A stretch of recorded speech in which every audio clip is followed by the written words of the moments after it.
my message, what you believe, destroy it. Before what you believe, destroy you. Naintindihan mo yan? Outside this room, if you did not attend my seminar, what you believe outside, destroy it. Before that, what you believe outside will destroy you. Okay? Yun lang po yun. That's why I'm alive. I did that from my mentor, master in China. Sabi sa akin, destroy what you believe from America. And eat what you believe from China, from Japan, from the Oriental family. And we belong to the Oriental family. And we do not belong to the American family. Alam nyo? Negosyo lang dinala nila dito. Pinipera-perahan lang tayo. Okay? So yun po yun. We dream. We have the Oriental community, the people. And the Philippines are belonging to the Oriental community of the world. We are brown color. Do not be like Americans. You're still a Filipino. No? So you need Japanese technology. Okay? And this technology will help you from now on. Any more? Any more? Ay, meron naman. Sige, pagpingin natin. Sige naman natin.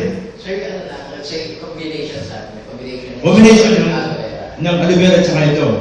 Sir, magbibigay kayo ng proper dosage. Oo, sige. Siyempre naman.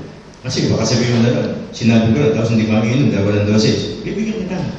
Oo, yun. Gusto mo malaman ng dosage? Mamaya. Di ba? Baka naman yung dosage mo, mahina. Tapos yung iba naman, grabe sakit. Tapos kinain sa'yo. Hindi sila gumaling. Magagalit sa company. So, kanya-kanyang dosage, depende sa sakit. Andiyan na ako sa labas, mamaya, bulungan mo ako.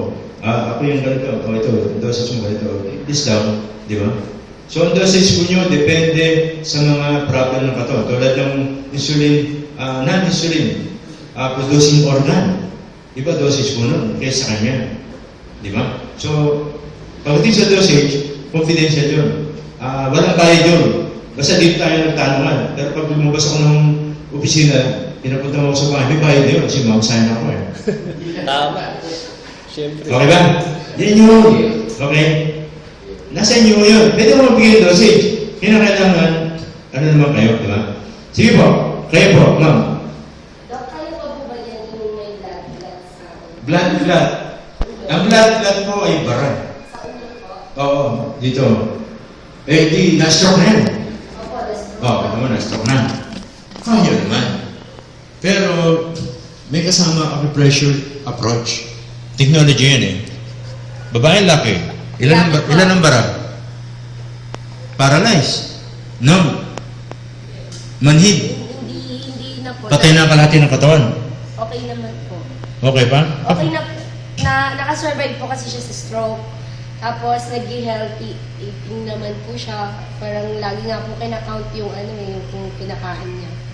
Tapos, pero po, bigla na lang nakita ng doctor na may blood clot pa yung sa ulo niya. Pag pinagsama natin to, tsaka yung aloe vera, honestly, I guarantee, mawala yung blood clot niya. Oo. Ano siya? Tell me. Wait, ano siya ngayon? Nakakalakad? Opo, nakakalakad po. Normal ang paglakad? Hindi natutumba? Control pa niya yung balance niya? Opo. Yung iba kasi, gaganyan-ganyan eh. Okay Nagja-jogging naman. ako dun sa Luwakan Road sa Baguio. Kung wala ng blood clot yun, okay lang yun. Pero Baka may namang blood. wala na. Ngayon lang po. Na blood clot.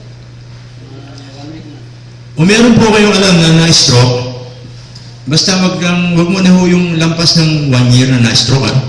Yung doon na muna tayo sa 1 year and below. Or even stroke pa lang. Hindi na ho dito yun. May bayad na ho doon. Bibigyan ko siya ng mga therapy. Para na ho, hindi ho biro yun eh.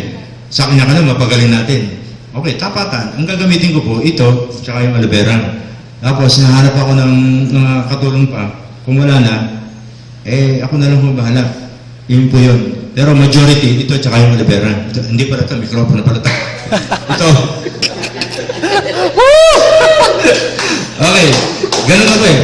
So, yun po yun. Tatanggalin natin yung stroke. At kaya humibayad, lalapatan mo siya ng acupressure therapy. Yun. Ang bara po ng stroke, hindi po siya mawawala basta-basta sa massage therapy.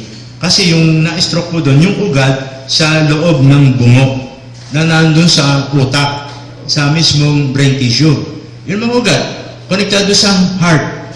Eh yung minamasahe po ng masahista, yung pong ugat sa labas po ng bungo. Nandun sa meninges, sa ilalim ng balat, sa mga laman. Kaya kahit anong lamutak mo dyan, hindi mawala yung stroke. May ginamot po ako sa Nueva Ecija. Nakapila sila, naka-wheelchair. Stroke, malaki na lalaki, parang ano siya eh. Sabi ko, na-stroke po kayo? Eh dapat inaano kayo, minamasahe kayo. Kayo ba yung minamasahe?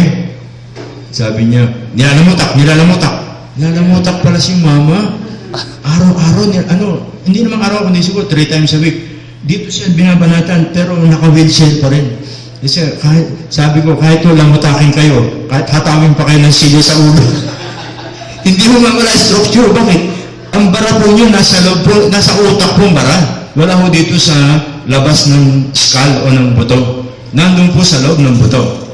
So, yun. So, Clister hydrogen product and aloe vera can destroy stroke, but tell me, may kasama po acupressure therapy. Yun po yung doon. Binabayaran doon. Yung Clister hindi sa akin, sa inyo yan. Yung therapy ko lang may bayad doon kasi papawisan ako doon eh. Di ba? Yun po yun. Okay. Sino pa? Isa pa. Meron pa? Sige. Kasi yung father ko mayroong cataract, makakatulong kaya yung H4O natin pag pinatak ko sa mata niya. Sa mata, especially stressful eyes, babad sa computer, babad sa mga maghapong pagsusulat o pagbabasa, ang laki po. Ito ho ay pwede pong ipaligo kung kaya ng bulsa. Pero, good news po, ito ho ay beautifying water. Because, sabi ko nga, ang pag-edad ng tao ay DNA damage. So, kapag ang balat mo ay maraming kulubot, maraming DNA damage. So, kapag ito ay tinimpla mo, pinangihilamos mo ito, malaki pong reversing effect of your skin will happen. For this, will build up your younger looking skin. Okay? Yun po yun. Sa dami po ng health benefits ito, hindi ko naman mailagay dyan. Pwede po sa mata. Wala po itong asin. Yung po mga salt water, hindi pwede. Yung mga, pwede po ito kasi ito properly and carefully processed in Japan, purified in Japan, so wala na po siyang asin. Okay? Hindi ito yung basta tubig lang, in-inject yung hydrogen. Pwede na. Hindi. Yung mismo tubig na ginamit dito, pinurify. At, kumaga, binulat-lat yung mga chemical muna nun bago binalik. Dahil ilalagay po ito doon sa loob. Ano ko nyo? So ito, compost na siya. Pwede mo itong ihilamos doon sa mga napopromote po yung anit ng ulo. Pwede po itong ipaligo. Ito po ay nagpo-promote ng young growing hair of the body. Okay? Yan, pag pinaligo mo, baka magkaroon ng hair in body. Hindi, dito. Kung saan yung talagang may hair, doon siya. Kailangan po ito. Ito ho ay panlaban po sa baldness, stressful eyes, especially developing blurry vision, even in blindness. Okay? So, I promote to you my Facebook account, the Reversing Blindness Worldwide Community and Causes of Breast Cancer. Meron po akong dalawang Facebook account to support your knowledge on cancer development, especially women. And wala akong niligay na product doon. Gusto ko lang magkaroon po kayo ng idea how to fight the major killer. The Reversing Blindness Worldwide Community, hanapin mo yan sa Facebook, by Dr. Flores, The Healing Garden. Tapos, Causes of Breast Cancer. Andun po yung radiation. So, doon mo pag nababasa mo yan, you will drink this, like honestly, look for your medicine. And that is hydrogen molecular medicine. Ito po ay gamot na sa Japan, ginagamit po sa hospital, pero dito, produkto ng mga networker lang. Pero gamot po ito sa Japan. Okay? So yung gamot po, parang sa atin, yung gamot dito, sobrang dami na, ni-network na yung gamot, di ba? Sa Japan, ganun din. Yung gamot nila, ni-network na, ito nakarating sa Philippines. Kaya ang tingin mo dito, wala, tubig lang. Hindi. Kaya ito expensive dahil ang kanyang benefit ay expensive din. Yes. Yun po yun. Okay? So, wala akong tao, ito, ipapantay mo sa pie water, ito yung healing water, yung pie water, hindi healing water. Yung mineral water, hindi healing water. Ito ang healing water, the hydrogen, miraculous healing water, like the four miraculous water side of the globe. So, you're lucky. The people of Christian are lucky. You don't need to go to Lourdes, France. You're not a rich person to go there. Or even other part of the world with miraculous emitting water. You just be enrolled, be registered, and you have the miraculous hydrogen miracle water. Thank you very much, and more power. Thank you.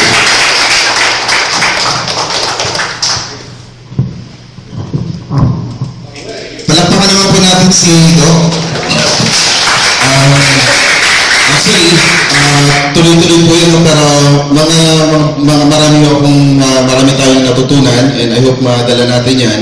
Continuously magkakaroon tayo ng training, no? So, dun sa mga ilang parts ng discussion, yung sinasabi niya yung parang mga kaya tinatawag na general, kasi kapag nagkakaroon nga tayo ng sakit sa katawan, ibig sabihin nagkakaroon ng damage. Yung sinasabi niya, yung H4O natin, nagre-regenerate. So, ibig sabihin, nagpuproduce at para magkaroon tayo ng magandang DNA. Kasi kapag ka nagkasakit, or let's say yung sinasabi yung tumatanda yung itsura, bata pa pero matanda na, ibig sabihin, marami siyang mga sirang damage.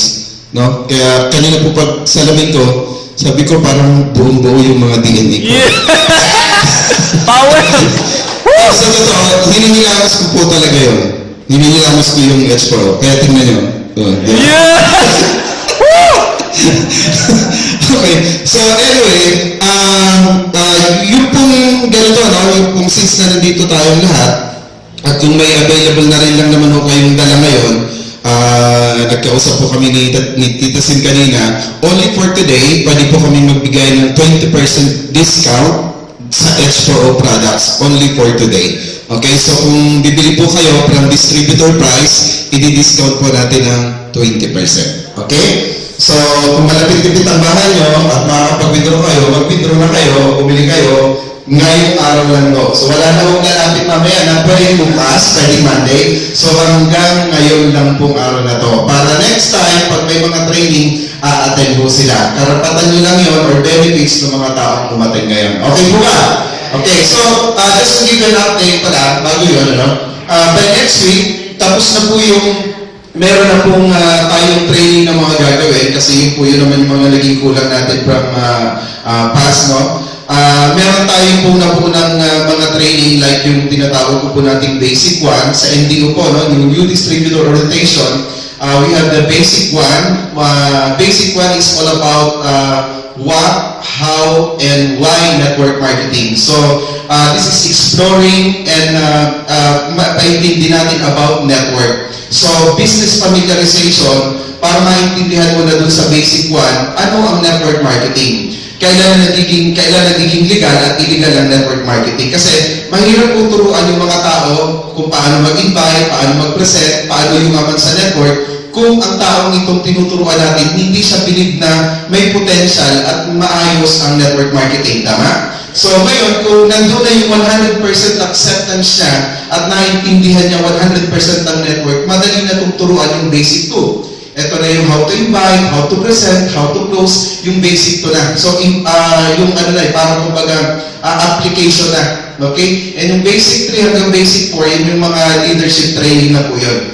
No? So, mga strategic training na yung ibibigay natin. So, pwede na po natin yung i-start by next week yung basic 1. Magkakaroon tayo ng mga form na lang doon na hindi ka pwede maka-attend ng 2 kung hindi ka umattend ng 1. Okay? Then, lahat ng nag-graduate at nag-graduate doon sa training program na yon, ang gagawin natin, doon na rin po kami bubuo ng Stickers Bureau. Okay? Kasi natapos mo na yon, let's say may kailangan tayong ipadala ng speaker sa iba't ibang lugar, so yung mga nag-graduate doon sa training program na yon ang pwede na rin natin ipadala. So let's say nagkaroon